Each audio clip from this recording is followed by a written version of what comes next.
Welcome to Expedition Self on OMTimes Radio with lifelong learner, entrepreneur, and creator of the worlds of Expedition Self, Sam Parrotto. Sam shares 4 decades of studying, guiding, and teaching how to go inside so we can build an incredibly powerful, dynamic, and validating relationship with the self. Expedition Self is laced with stellar, unexpected insights about what it means to be human. Listen now and ignite your self-development process with Sam Parrotto. Well, hello. Welcome to Expedition Self, and I'm your host and guide for the show. So today we're going to be talking about my time at Omega Institute in Rhinebeck, New York, where I spent the weekend with Brant Secunda, who is a Huichol shaman healer and traditional ceremonial leader. And I start with these questions. How do you celebrate your life? How do you honor this radiantly beautiful Mother Earth that we call home? And for the Huichol, this small tribe of around 15,000 who live in the Sierra Madre Mountains of central western Mexico, these are easy questions to answer for them, right? Because for them, shamanism is a way of being. It's the practice of honoring all life and remembering how we relate to the world around us through ceremony, prayer, and pilgrimage. And, just another piece about that is that the Huichols say that we are surrounded by the ancient ones and that it is our responsibility to stay connected with them and that we are the mirrors of that relationship. So that's where we're headed today. Before we go, I like to lace a few of my own life stories into the show. And so today we're going to talk about what I learned and also how it weaves with the growth work and the self-development process that I talk about all the time. So just to set the scene a bit in the background, which is a little bit of my personal story here, is I went with my raging love affair man in my life, who I talked about in my show last year in the same month, in August, about how to have a raging love affair. And this was such a big deal for me because it's like on my bucket list. I have always wanted to be in a relationship with someone who was willing to explore other ways of thinking and growing and actually would go do it with me, right? Or I would go do it with him. And so, I was so excited because he agreed to go. And of course, it was a very big deal in his world, too, because he'd never done anything like this. So I have to say, after I've gone through the weekend, I was so grateful to share the experience with him. Right? Because, the getting to see the experience through his eyes and then getting to share it through mine, right? Like that's just relationship building, no matter how you slice it. Right. And so it brings up for me, though, how many times I get asked by people or talk to people about how to have these kinds of growth conversations with their significant others who often appear to be uninterested or unwilling to engage with them. I just had an experience where I actually got to have that. And I very much have tried to create a relationship where that's really part of it. And so when I listen to people talk to me about it, I feel for them because I know how fulfilling it really can be. And they talk about feeling lonely in their relationships because their significant other isn't willing to talk about real things or deep things or the stuff that really matters, right, about being a human being. And they wish that they could. So, if you're someone who wants to have a deep and profound and meaningful relationship with life, well, it makes so much sense that you're going to want to have that with the person that you've chosen to partner with too, or even, I'm talking about a partner, but also, family members, the people you're closest to. And so for those of you who want it, but haven't yet figured out how to create it, I would just say, it starts with declaring what you want. This is what I want, right? It starts with getting very settled in the idea that you deserve to be in a relationship or have relationships that meet this need to be emotionally, intellectually, and physically intimate, if we're talking about that kind of relationship. Because if you never really take a stand that this is what you want, well, why would it ever happen? Because the other person isn't going to start it. They're not going to bring it to the moment. They don't even know what words to use. And so it really lands on your shoulders to create that kind of connection and way of being with that partner. And of course, the stand, I would just offer it. It has to have words, detailed words. It's not just like, I want to talk about real issues with you. No, it sounds like something from your heart. I want to be connected to you because I want to know how you feel about your childhood. I want to know what kinds of thoughts you have when you're driving down the highway. And I want to know what scares you. And I want to learn how to listen so that you want to tell me more. And this one, I want to share experiences with you that help us learn together and learn about each other as we go through it.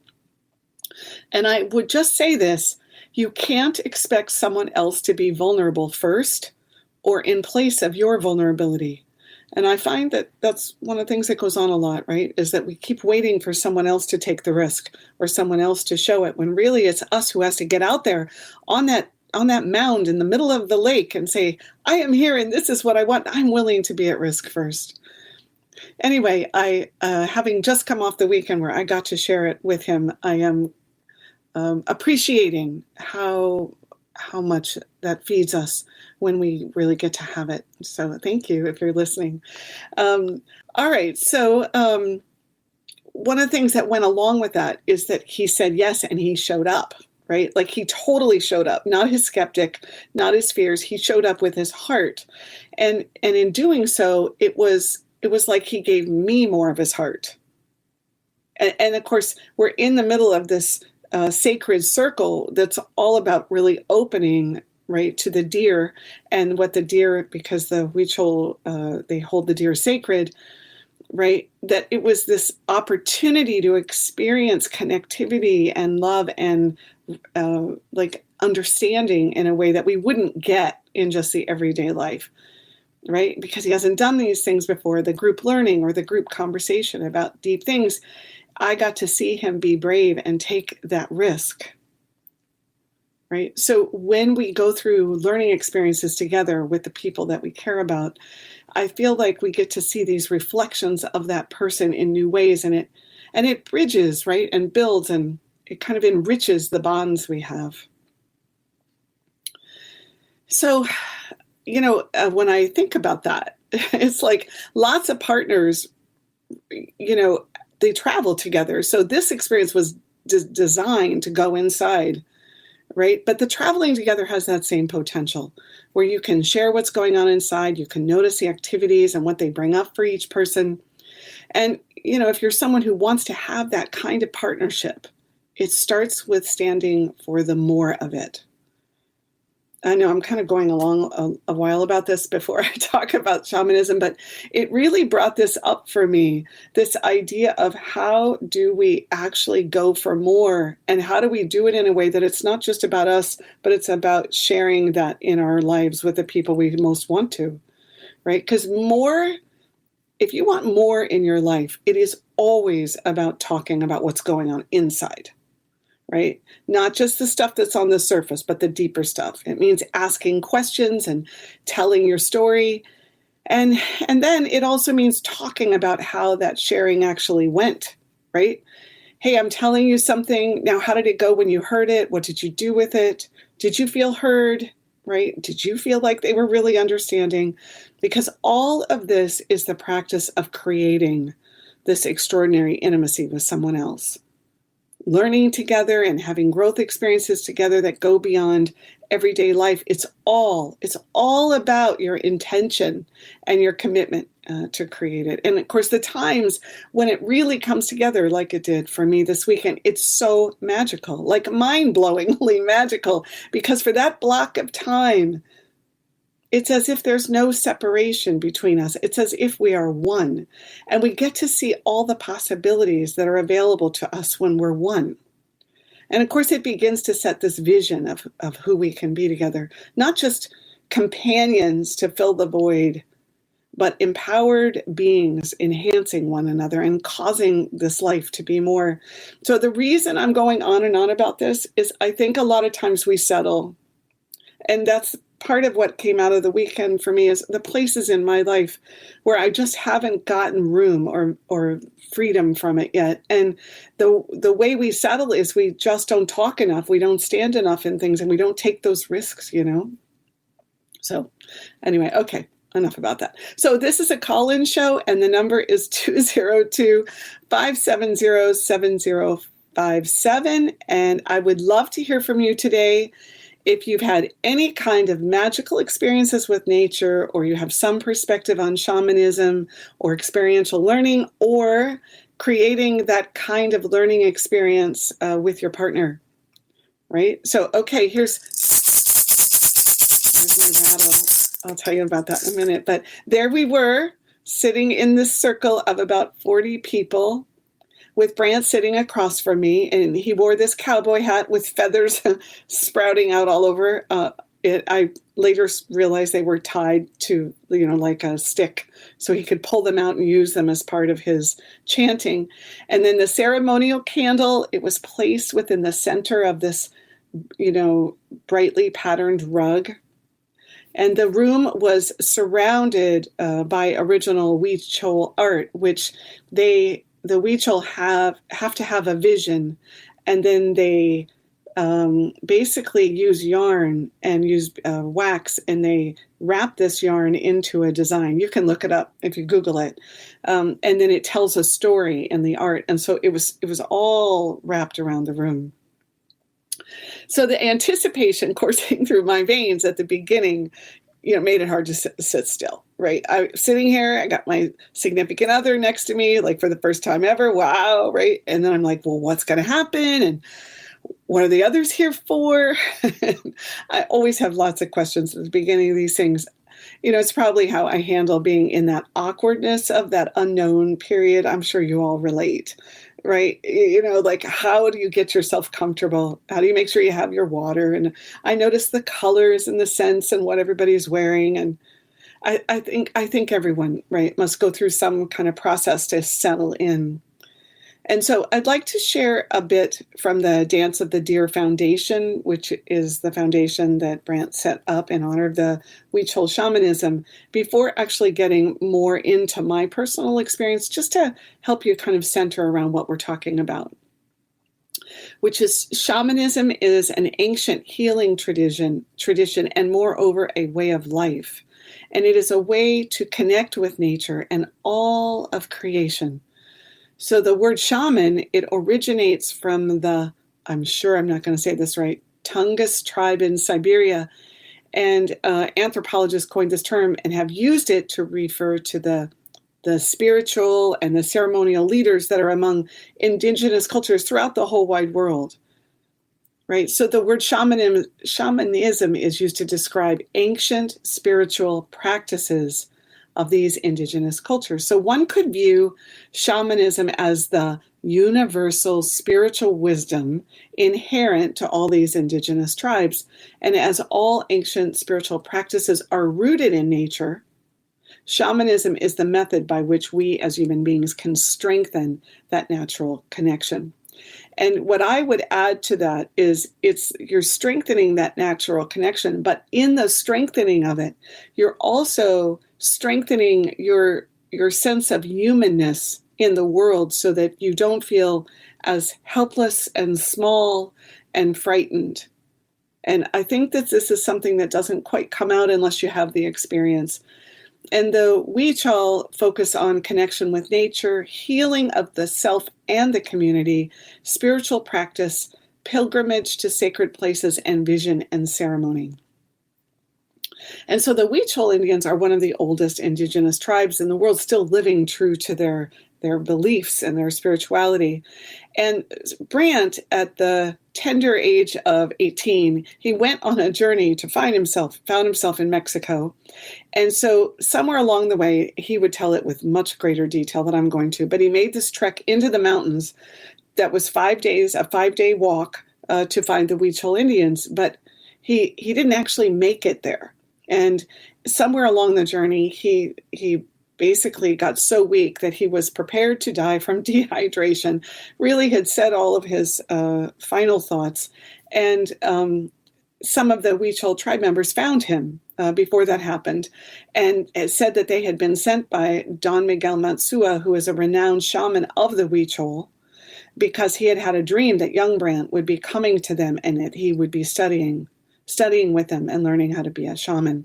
So this turned into a 12-year study under Don Miguel in the village, living with and working with and learning to be a shaman. And so the Huichol hold the deer sacred. They see the deer as speaking to the heart of the person and connecting that person to all that is in nature. So, okay, before we dive in, I just want to share a disclaimer for the talk today is that we were instructed many times in the workshop not to share certain exercises, and that the Huichol have guidelines about what can be passed along by everyday people like me versus what a shaman like Brant can teach. So I'm going to do everything I can to not cross that line, and I'm following my own heart about what is shareable and what isn't. I hope that by the time I get done with this talk, you will want to seek out your own shaman experience or experience with nature to have your own discoveries and your own epiphanies. All right, so when we come back, we will dive in and I'll share with you a little bit more about how the weekend went.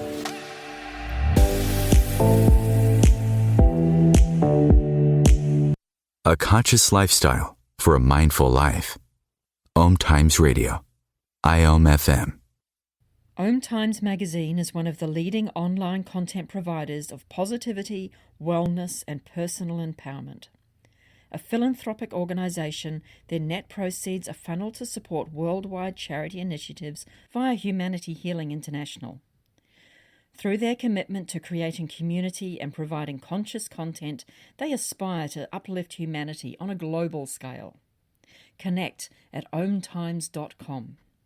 OMTimes, creating a more conscious lifestyle.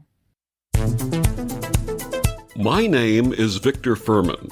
Some call me The Voice. I've always been fascinated with human nature, spirituality, science, and the crossroads at which they meet. Join me Wednesdays at 8 p.m. Eastern on OMTimes Radio, and we'll explore these topics and so much more on Destination Unlimited. You came across someone struggling with hunger. How would you recognize them? Would you notice an 8-year-old girl who's not excited for summer break because she may not be having lunch again until September?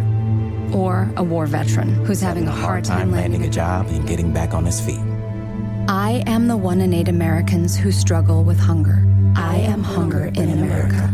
Hunger can be hard to recognize. Learn why at IamHungerInAmerica.org, brought to you by Feeding America and the Ad Council. All right, we are back. I'm Sam Parrotto, and you are listening to Expedition Self. We are talking about my 2 days with a shaman.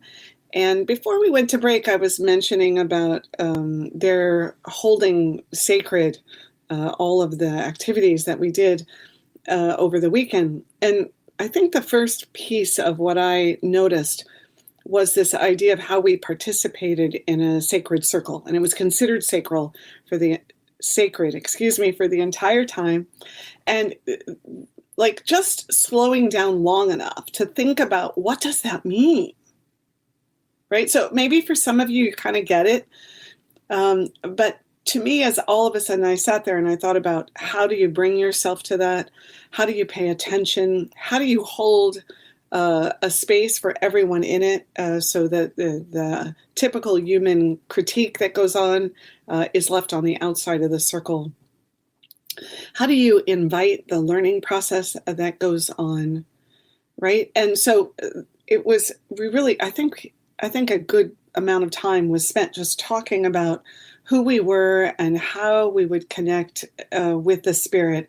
And what came with that was that he was very focused on starting to open us up to this idea of listening for the deer or the heart or the inner self, and that there's this guidance that is offered when the spirit is alive and can be heard, and that's how the Huichol see it, is that the deer comes and brings healing, or the deer comes and brings insight or wisdom. And I want to share about how that goes and why I think it matters to our self-development process. And the first thing is about how we are all one. And he talked about it. He said, we are all sacred, the two-legged, we the two-legged, the four-legged animals, the winged creatures, the mountains, the rivers, the lakes, and the glaciers. And although I have been exposed to this idea many times, on this particular occasion, I had a deeper understanding of what it actually meant. If you'll remember last week on the show, I talked about how oneness brings good juju. And then over the weekend, I was completely immersed in what oneness actually felt like. And so he told a number of stories about how nature is honored and engaged with him from his time with the Huichol. And I took away the idea that this deer represents a kind of a portal between all this that is spiritual and the world, right? And our human experience. And so I wanted to shake my shaker again. I got to shake this all the time, Mom. I'm shaking it. I hope you all can hear. All right. So that whole idea of the rattle, it just started to create part of that experience that I'm talking about, right? It made it different. And so just imagine for a moment the idea that you and the mountain and the small chipmunk and the sky are all one. That you and the mountain and the small chipmunk and the sky are all one. It's a big idea, isn't it? And of course, if you can actually feel it in your body and actually, connect with your feet, the bottoms of your feet and your spine as it, sinks into the ground, it's even more powerful. Imagine that you could feel that power working through you at any given moment so that you don't have to feel so small. Now, depending on where you are in your growth process, you may say, I don't feel small. No, right? But in actuality, what's underneath much of our striving and trying and driving is this sense of not wanting to be powerless and small or to be nothing. And that's what I thought was just so amazing about sitting in this circle and starting to take in this massive oneness. And it began to awaken. So we were given these rattles made of gourds, and mine has this little tuft of yarn on the top, which I played with through the weekend, and it has chartreuse green yarn. Of course, I have to have a little bling, right?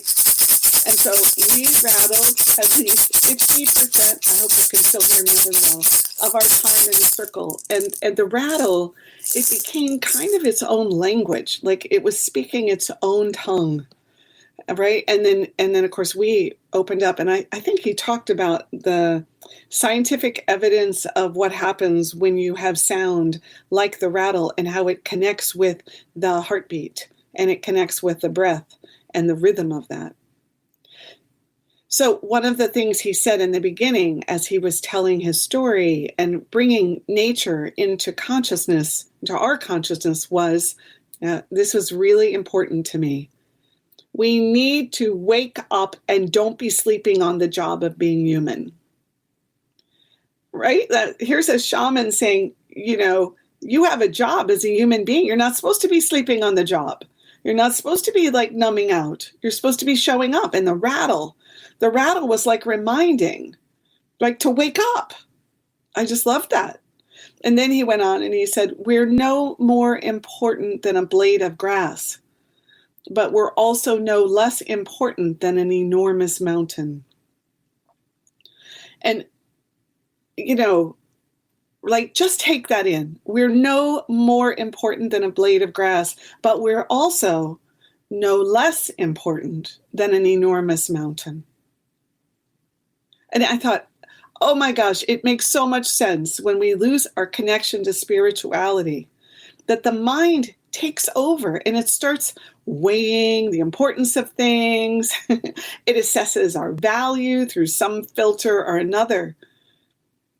So all of a sudden, as I'm sitting there and he's asking that question and I'm hearing the rattle, right, I find myself really caught in recognizing the smallness of my intellectual assessing and how much it robs me of.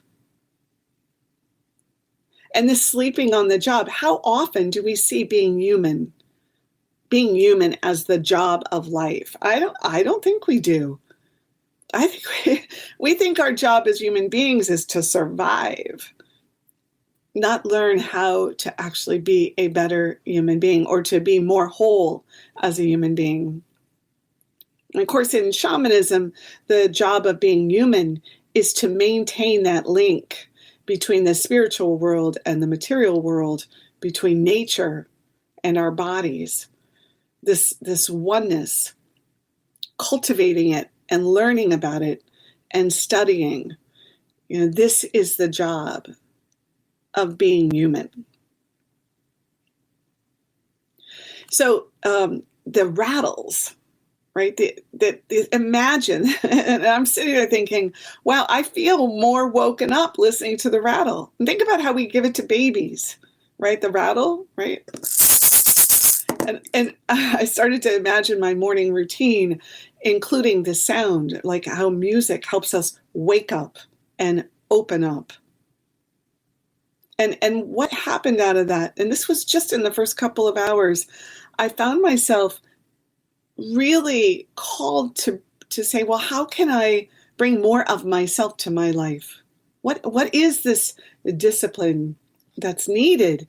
How do I live at scale? I was reading a post from Christopher Carter over the weekend. He's written a book, and he's really dynamic man who's very spiritually connected.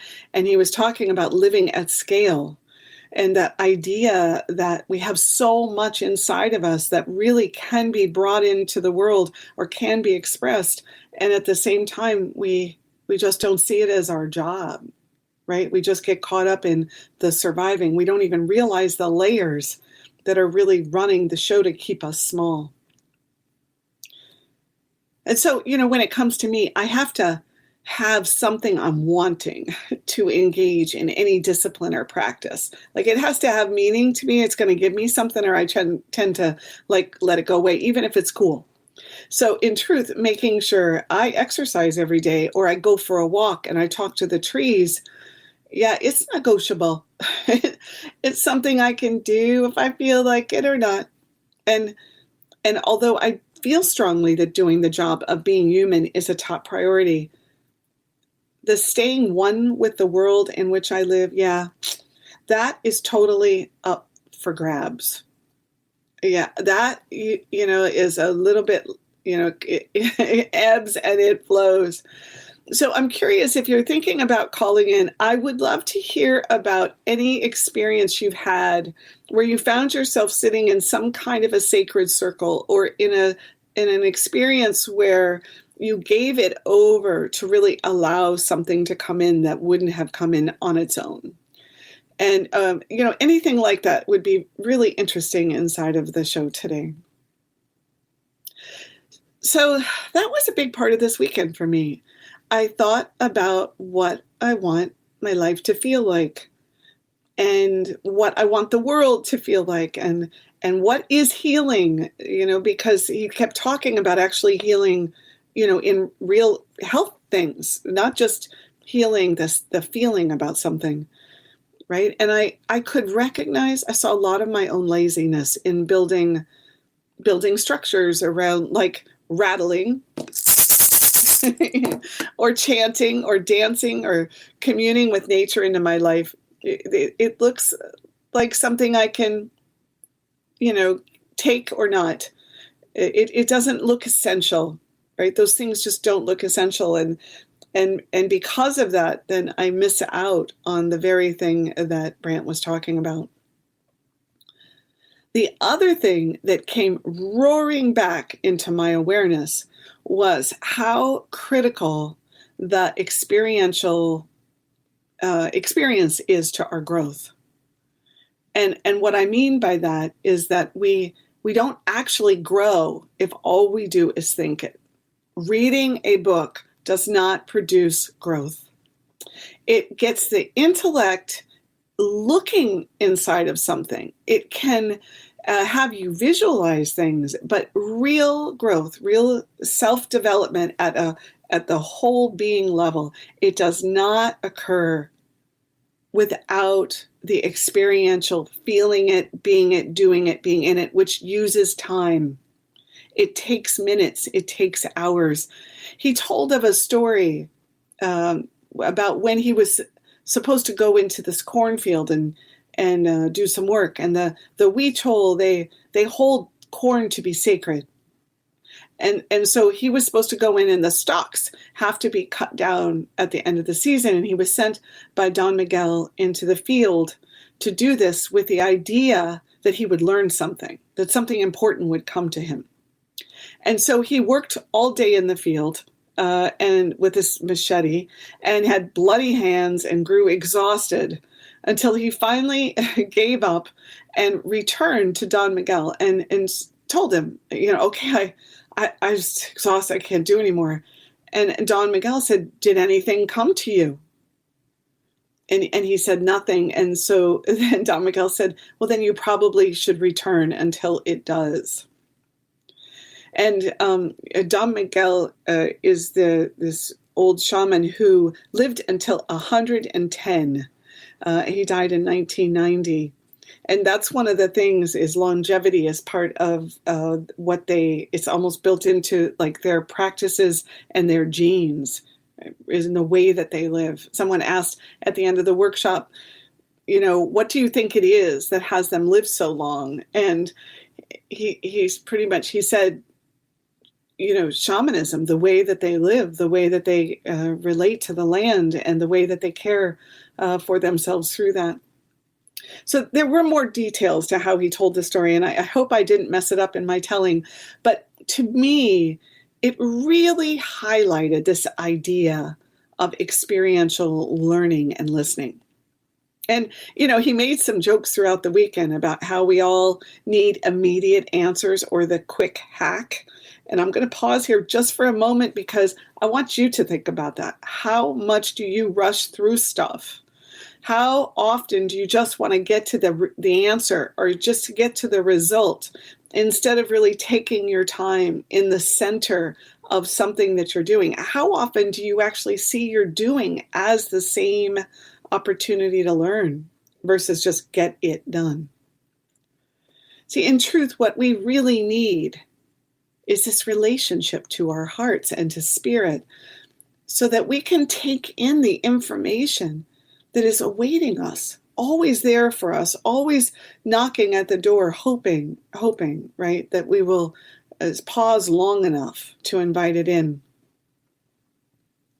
And it very much reminded me of this idea of learning projects. When I want a breakthrough in my life, I will choose a set of activities that are doing related, right? That require me to fit in a certain amount of time, or stay with something that has a routine to it.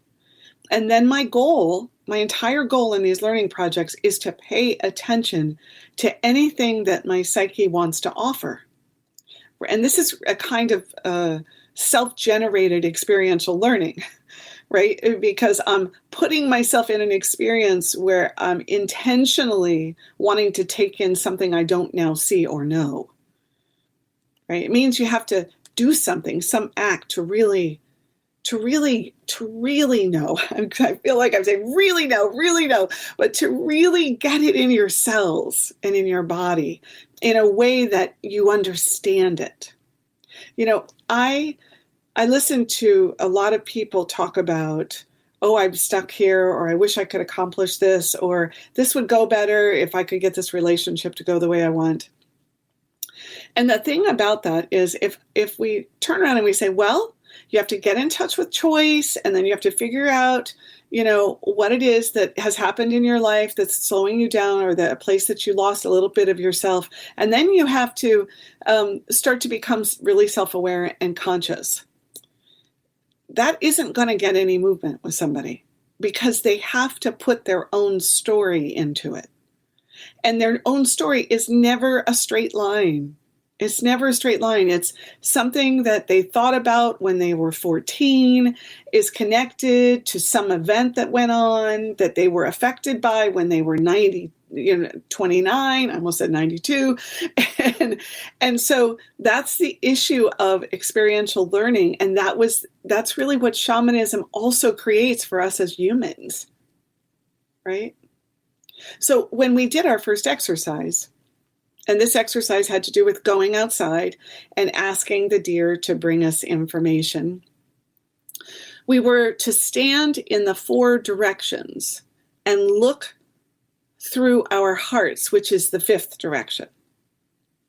All right. And in each direction, we were supposed to give one thing up that we no longer need, that's no longer important to carry around. So when we come back from break, I will talk about what happened for me as I did that exercise.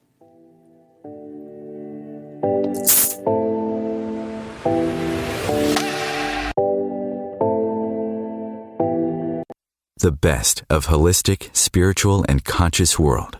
OMTimes Radio. IOM FM. Ascending Hearts is no ordinary dating site, but a spiritual dating site with a purpose, to link you with your soulmate. We engineer the serendipity so you can trust that you will attune with someone that has the same matching vibration as you. Ascending Hearts, the conscious dating site for the spiritually aware. Try Ascending Hearts for free. AscendingHearts.com. Imagine yourself being transported to India, to the banks of the Ganga and an ashram in Rishikesh. Visualize that you are welcome to satsang with an American sannyasi who shares the wisdom of her guru. Your visualization has manifested. Join Sattvi Bhagawati Saraswati for inspiration and transformation every Thursday at 11 a.m. Eastern on OMTimes Radio. If I could be you, and you could be me, for just 1 hour. If you could find a way to get inside each other's mind. Walk a mile in my shoes. Walk a mile in my shoes. Walk a mile in my shoes. We've all felt left out. And for some, that feeling lasts more than a moment. We can change that. Learn how at belongingbeginswithus.org. Brought to you by the Ad Council. Walk a mile in my shoes.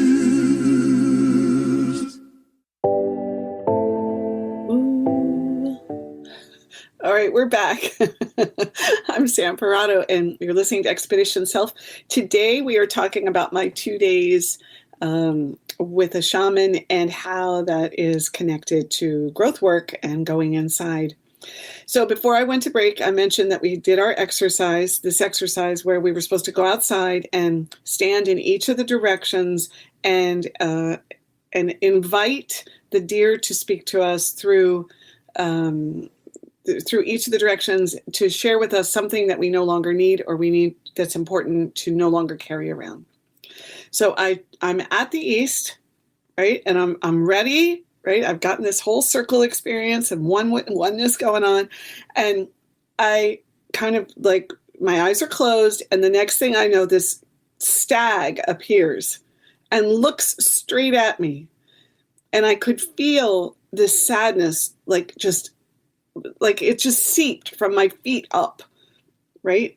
And the next thing I knew, I saw loss.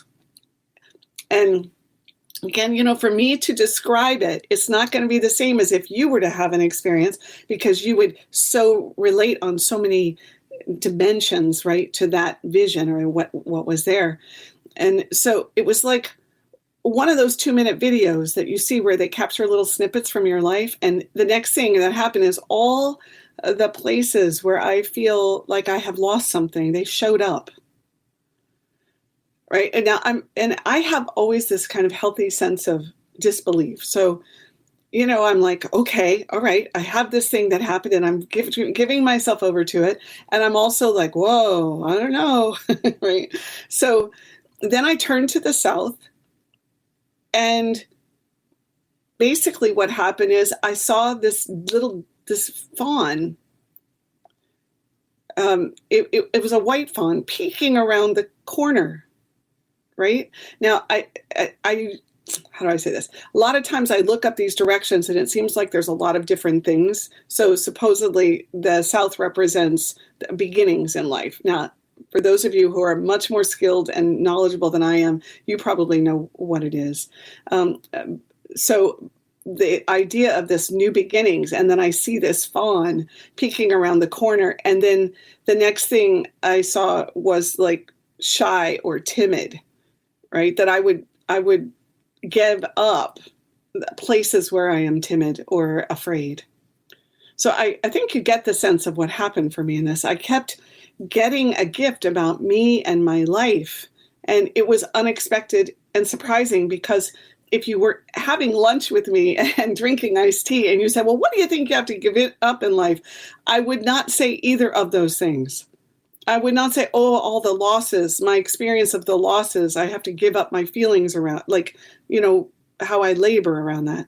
Or I would not say my timidity, because I actually don't relate to myself most of the time as timid, right? It felt magical. So in the West, I saw my son, who, is going through life and growing up, and there's changes in our relationship. And the piece that was important around my son was, it was more around my fears with him. So that because my fears, as I kind of thought about it over the weekend, are really in the way, right? And then the last one, when I looked to the north, I saw a herd of wild deer running across this meadow, right? All different ages. And then the message that came to me was to give up aloneness, a need for being different or special, like to really accept myself as part of the herd. And that's a really powerful thing for me, because in terms of my life story, being part of the herd has had its ups and downs. It has been painful at times. So this experience of facing each direction and inviting the deer to give me a message, and being immersed in the rattling and the singing and the dancing, the experience was building inside of me. Like my cells in my body were sitting up and taking notice. My mind was in the, I don't know what's going to happen next mode, right? Which is alert, right? There's an alertness. So the habit and the routine and the patterning was being disrupted by the experience that I was actually having. So my emotions were engaged for sure. My sense of being in the mystery of life, totally engaged. My gratitude for being alive and in that moment and getting to feel all of these delightful, delicious little things, that was going on. And then the way my perspective broadened, right? My sense of myself the scope of me got wider, bigger, deeper, right?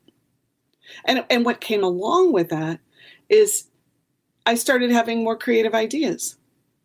Like my sense of creativity, or, oh, I could do that. Or like I was just having ideas just pop up in my heart. My heart didn't feel so afraid. And it felt more engaged in what was possible. And I became friendlier and more willing to be inconvenienced, more willing to be tired. Just like if you think about yourself at your best and most possible, most, like I can do anything place. That's what actually started to happen with all that rattling and connecting and having these experiences. And the reason I think this is important is because I think we see these as peak experiences, but in actuality, they're peak experiences so that we think about how do we create this in our lives, right? How do I get up and rattle in the morning so that my creativity is accessible, so that I have a sense of that forward motion, forward movement in my life. And of course, I got a little sleepy, right? Which is almost always one of the byproducts of having an experience. So you're like, how can you be alive and feel sleepy all at the same time? Well, it just kind of is like going on a wave, right? You go up the top and then back down to the bottom. But the whole experience, even of getting sleepy, was like more alive, right? And I feel like sleepiness comes along with growth work a lot because of the denseness of our physical experience. So, all right, well, we came back in and shared within the group, and then we rattled some more and we chanted some more. And that was a moment when my significant other of my raging love affair, he was amazing. It was amazing. That's when he actually showed up and was brave and put himself completely in. And I was just gobsmacked, like flabbergasted at what I got to share with him. So we chanted and we prayed to Father Sky or Grandmother Growth, and we talked about more oneness. And I was struck by how, he talked about when someone calls someone father or sister or daughter or son, not even that they're genetically father or sister or daughter or son, right? That you refer to someone as family, that there's this claiming and wrapping around them as ours, again, as if we are all one. And I was touched by this because, again, so much of our life is spent in our separate minds or only being connected to the two people we decided to love or our children. And I hear people go, oh, we're all family, and it never means anything to me. But on this particular weekend, I could see where if it had meaning, that we could all feel a sense of belonging that maybe we don't completely feel. And if we could extend that to others, that there would be a different world we live in. And it didn't invade me. Like the mind, once again, when left to be in control, it costs us this sense of togetherness. And of course, as we chanted and rattled and talked, not in a rush, not having to get somewhere, the spiritual space that got created made room for everyone to be exactly as they were. And we don't get this in everyday life unless we're going to be the ones who bring it. So I'm not a shaman, and yet the spirit of the deer can be a part of my life if I want to bring it into my practice. And I'm not saying this is the one and only anything. It's really coming just out of my experience of the weekend. And so there's a reason that I don't bring this kind of experiential spirituality into my life. And it's because I don't want to defer to anything. I want to be in control all the time. And so I want to share a secret with you about me, is that I am someone who is always locking down the energy that wants to come through. I do not like, I feel like Dr. Seuss and Green Eggs and Ham. I do not like the feeling of being overwhelmed by my life force. And so I'm constantly blocking or containing it. This spirituality that I was in the middle of allowing to come through, while it opened me up, I was also confronted by it. I like creative visualization and exploring a subconscious, but that's very different than allowing the energy of the planet, of the heart, to move freely, right, and unfiltered through my body. I don't want to be carried away like that. So that was a big part of the weekend for me, is really noticing how I manage and control and dominate and stay on top of and keep my grasp around this energy that's always wanting free run through my system. So he went on to talk about what it means. Actually, I want to tell you a different story just to make sure we have time for this. So what happened next is that we there was a number of these exercises, and so he asked us to do one that resulted from the Huichol's idea of the 4 circles of life. And they are the circle of self, the circle of family, the circle of tribe, and the circle of God, or the Great Spirit, or the unknown. So we were to go look to the 4 directions and ask which of the circles of life were represented, and then ask the question, who am I? Who is my family? Who is my tribe? Or who is God? Depending on which one showed up. So I go outside and I find my spot to stand, and I face the east.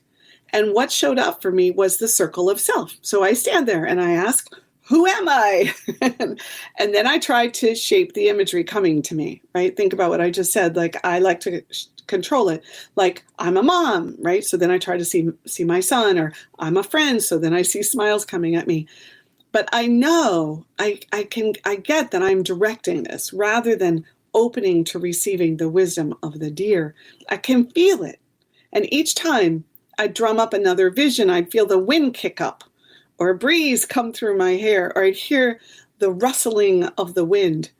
And I kept ignoring it, but not ignoring it, right? Thinking, the wind? Are you kidding? Then I'm starting to second guess myself. Am I just trying to feel earthy here? Like I want to have something really rich and deep. It's really profound, right? And so I'm so suspicious of myself. Like, this is a part of me that is here, right? So I pushed it a bit further, and I came up with another idea of who I was. Like, oh, I'm a seeker. And I could actually feel myself laughing, or maybe it was the deer, at how I would not surrender to the answer that was being given to me. And I eventually realized that I just didn't get anything else. And everything that I was making up with my mind was really not the message. And what came is, I am the wind. That's who I am. I'm the wind. and so I walked in with that thinking, okay, when he asks me what I am, I'm going to tell him I'm the wind. and I can see how that's helpful to me, to just reduce myself down to this one aspect of nature and let it be, big wind or a gentle one that rustles the leaves and makes sound.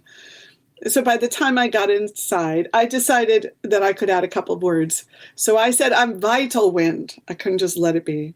But as I think about it now, I guess if I ask the question who I am, I'll say, I am wind. So this brings me to a growth thought.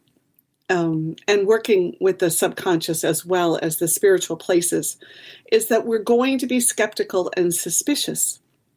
And we are probably not the only person who wants to dominate it and take it over and dictate how whatever it is that I'm thinking is going to go and what I'm going to get out of it. I think it's just a human thing when we get into doing subconscious work or work that is not out of the everyday mind.